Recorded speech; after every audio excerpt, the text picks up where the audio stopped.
बात अंकिता भंडारी हत्याकांड की, जिस मामले में आज अदालत ने फैसला सुना दिया। कोटद्वार की कोर्ट ने इस मामले में 2 साल 8 महीने के बाद फैसला दिया है।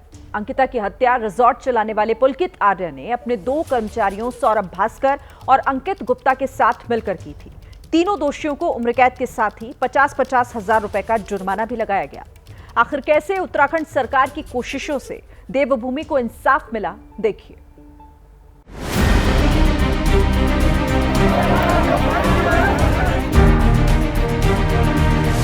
दीवानी न्यायालय कोटद्वार इंसाफ के इस दरवाजे पर उत्तराखंड ही नहीं बल्कि पूरे देश की नजरें टिकी हुई थी। और जब फैसला आया तो देवभूमि की बेटी को इंसाफ मिला। वो बिटिया जिसके सपनों की उड़ान बाकी थी, जिसकी उम्मीदों का आसमान बाकी था, उसे 3 दरिंदों ने नन्ही सी उम्र में मौत दे दी। वही 3 कातिल अब उम्र भर जेल की सलाखों के पीछे रहेंगे। 19 साल की अंकिता ऋषिकेश के एक रिसोर्ट में बतौर रिसेप्शनिस्ट काम करती थी। 18 सितंबर 2022 को अंकिता अचानक गायब हो गई थी। बेटी का पता नहीं चलने पर उन्होंने गुमशुदगी की रिपोर्ट दर्ज कराई। 24 सितंबर को अंकिता का शव चीला नहर बैराज से बरामद हुआ था। उत्तराखंड में हुई सनसनीखेज वारदात के बाद धामी सरकार ने तेजी से एक्शन लिया।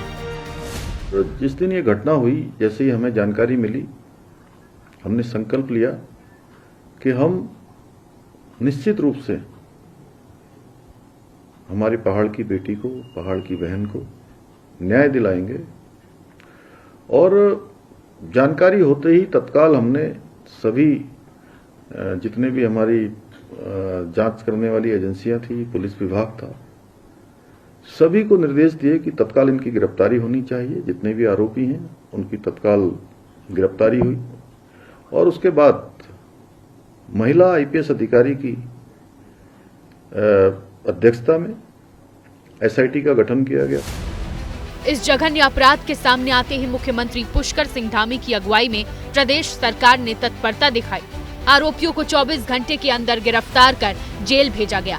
एसआईटी का गठन कर निष्पक्ष और गहन जांच सुनिश्चित की गई, जिससे सबूत मजबूत हुए और चार्जशीट ठोस बनी।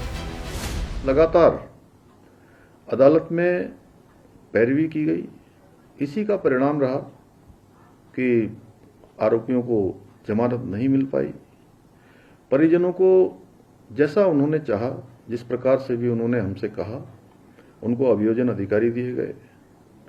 और लगभग 1000 दिन 3 साल के अंदर ये फैसला आया, जिसमें आरोपियों को हत्या का दोषी मानते हुए आजीवन कारावास की सजा सुनाई गई है। इस केस में मुख्य आरोपी पुलकित आर्य एक रसूखदार परिवार से ताल्लुक रखता था, लेकिन सरकार ने यह सुनिश्चित किया कि कोई भी दबाव या राजनीतिक प्रभाव जांच या न्यायिक प्रक्रिया को प्रभावित न कर सके।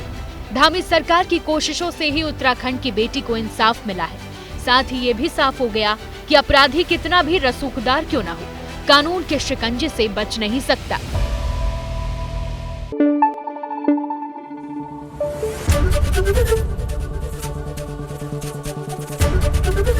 एबीपी न्यूज आपको रखे आगे।